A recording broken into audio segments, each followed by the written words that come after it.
कोकाटेंच्या अटकेसाठी नाशिक पोलिसांचं पथक मुंबईकडे आज संध्याकाळी 5:15 ते 5:30च्या दरम्यान रवाना झालेलं होतं। सदनिका गैरव्यवहार प्रकरणामध्ये कोकाटेंना अटक होणार हे तर निश्चित आहे, पण नाशिक पोलीस डॉक्टरांसोबत बोलून पुढचं पाऊल त्यांचं नेमकं काय असेल ते ठरवणार असल्याची देखील माहिती मिळतेय।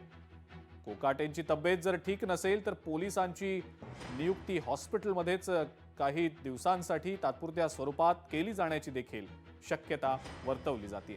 कोकाटेंच्या तब्येतीमध्ये सुधारणा झाली नाही तर कोकाटेंवर लक्ष ठेवण्यासाठी हॉस्पिटलमध्येच काही पोलीस हे तैनात केले जातील अशी शक्यता वर्तवली जाते।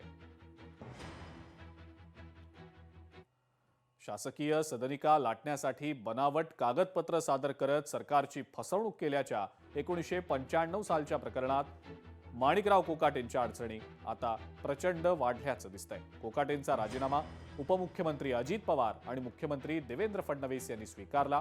पुढच्या कार्यवाहीसाठी कोकाटेंचा राजीनामा मुख्यमंत्र्यांनी राज्यपालांकडे पाठवला।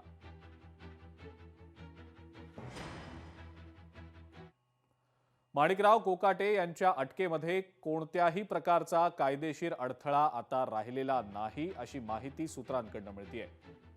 कोकाटेंच्या अटकेसाठी विधिमंडळाच्या कुठल्याही परवानगीची गरज नाही अशी माहिती लोकशाही मराठीला खात्रीलायक सूत्रांकडून मिळतेय। कोकाटेंच्या अटकेची माहिती पोलीस विधिमंडळाला अवगत करतील आणि कोकाटे हे सध्या रुग्णालयात दाखल आहेत, त्यामुळे पोलिसांसमोर वैद्यकीय अडचण मात्र कायम असेल। माणिकराव कोकाटे यांच्यावर आरोप असलेली चार्जशीटची कॉपी लोकशाही मराठीच्या हाती आलेली आहे। या चार्जशीटच्या कॉपीमध्ये कोकाटे आणि त्यांच्या सोबत असलेल्या इतर आरोपींची नावं आहेत, सोबतच साक्षीदारांचा उल्लेख देखील आहे। या चार्जशीट कॉपीमध्ये माणिकराव कोकाटे, विजय कोकाटे, गंगाराम सोनावणे आणि त्र्यंबक गोवर्धने यांची आरोपी म्हणून नावं नमूद आहेत।